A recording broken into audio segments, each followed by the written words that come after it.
Ma'asyiral muslimin rahimakumullah. Pada kesempatan yang mulia ini, mari senantiasa kita meningkatkan ketakwaan pada Allah Subhanahu wa taala.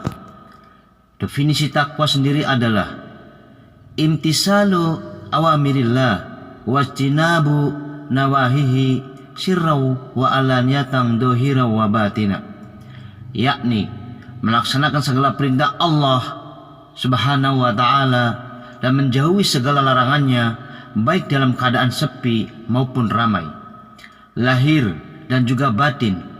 Jangan sampai ketakwaan yang kita miliki karena ingin dilihat dan dipuji orang lain. Menjalankan perintah Allah dan menjauhi larangannya harus benar-benar ikhlas dilakukan karena Allah Subhanahu wa ta'ala. Pentingnya untuk terus memperkuat dan meningkatkan ketakwaan inilah yang menjadikan para khatib sholat Jumat wajib untuk mengingatkan jamaah, wabil khusus khatib sendiri, tentang ketakwaan sebagai salah satu rukun khutbah. Tentunya tidak sah jika di dalam khutbah Jumat tidak ada muatan tentang ketakwaan. Mudah-mudahan kita akan terus bisa menjaga ketakwaan dan juga keimanan pada Allah Subhanahu wa ta'ala, baik di saat suka maupun duka. Ketika iman dan takwa sudah menancap pada diri kita, maka ini akan mendatangkan ketenangan dalam jiwa, karena kita yakin Allah lah yang berkehendak atas takdir baik dan buruk dalam kehidupan manusia. Ma'asyiral muslimin rahimakumullah, di tengah duka yang menyelimuti seluruh penjuru dunia dengan maraknya COVID-19, penyakit yang diakibatkan virus SARS-CoV-2, kita harus tetap meningkatkan iman dan imun kita dengan menerapkan protokol kesehatan dan juga berdoa kepada Allah. Semoga wabah ini segera berlalu, apalagi saat ini bukannya mengalami penurunan kasus positif COVID-19, belakangan ini justru sedang mengalami lonjakan di Indonesia. Kondisi ini harus disikapi serius oleh seluruh elemen bangsa dengan tidak lengah dan tidak lelah dalam menerapkan protokol kesehatan. Jangan sampai kita menjadi bagian dari individu yang membuat diri kita dan orang lain masuk dalam kesengsaraan. Allah Subhanahu wa ta'ala berfirman dalam Al-Quran surat Al-Baqarah ayat 195, wala tulqu bi aidikum ila tahlukah wa ahsinu innallaha yuhibbul muhsinin. Artinya, dan janganlah kamu jatuhkan diri sendiri ke dalam kebinasaan dengan tangan sendiri, dan berbuat baiklah, sungguh Allah menyukai orang-orang yang berbuat baik. Kita perlu menyadari bahwa pandemi COVID-19 yang melanda di seluruh penjuru dunia ini harus tetap dihadapi bersama, yang dimulai dari setiap individu.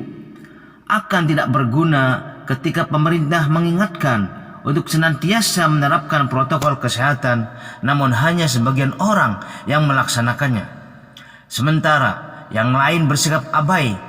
Sikap abai ini tidak hanya mengancam kesehatan dirinya, tapi juga mengancam keselamatan orang lain. Ma'asyiral muslimin rahimakumullah, memang kita semua merasakan bahwa penerapan protokol kesehatan yang selama ini kita lakukan sangat melelahkan. Berbagai kegiatan yang biasa dilakukan secara normal harus dibatasi dengan penerapan new normal atau tatanan baru kehidupan yang tidak biasa kita lakukan. Ditambah lagi, sesuatu yang kita hadapi tak tampak dan tak terlihat oleh kasat mata, yakni makhluk bernama virus. Sementara kita juga sudah melakukannya lebih dari 1 tahun dan berakibat pada lemahnya banyak sektor kehidupan seperti ekonomi, pendidikan, dan terutama kesehatan. Namun hal ini tentu jangan sampai mengendorkan ikhtiar kita untuk menyelamatkan diri dan orang lain.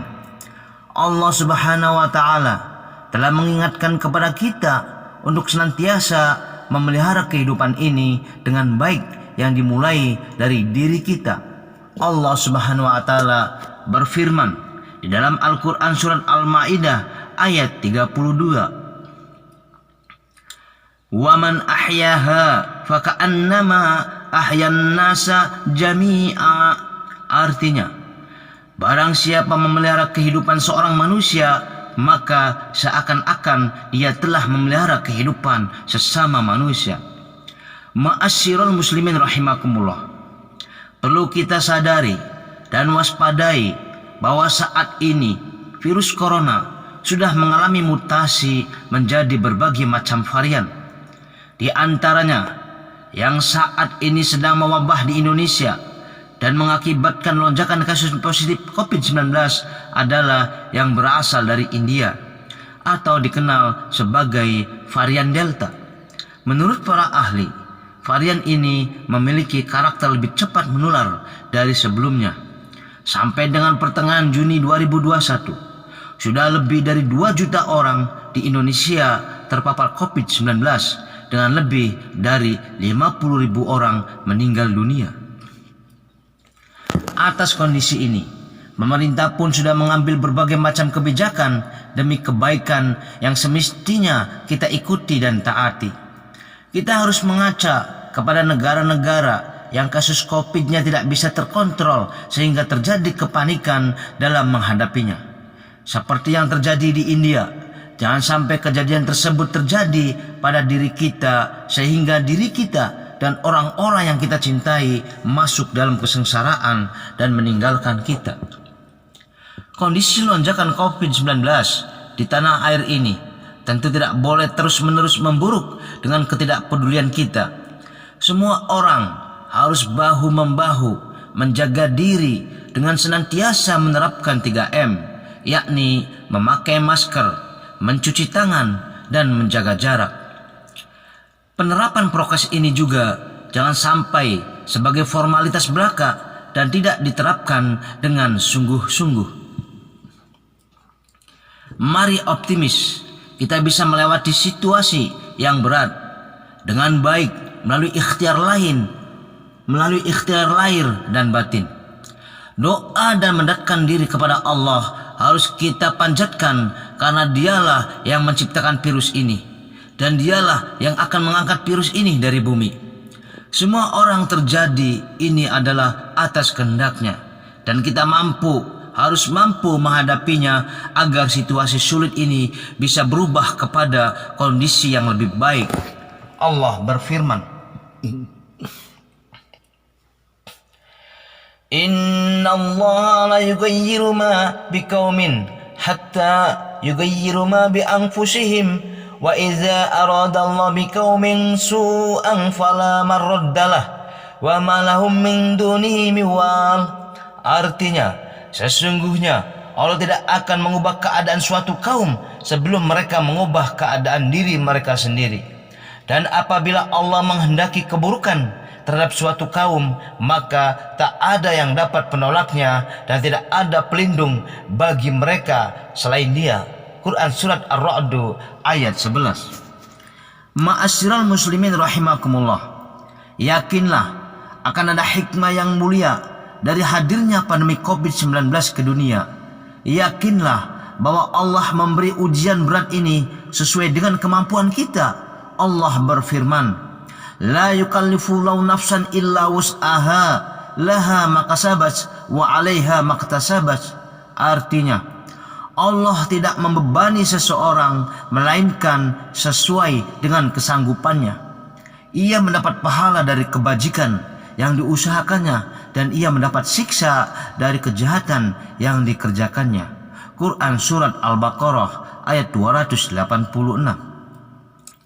Demikianlah khutbah pentingnya untuk saling menjaga diri di tengah pandemi ini. Mudah-mudahan Allah memberkahi. Amin. Barakallahu li wa lakum fil Qur'anil adim wa nafa'ani wa iyyakum bima fihi minal ayati wa dzikril hakim wa taqabbala minni wa minkum tilawatahu innahu huwas samiul alim.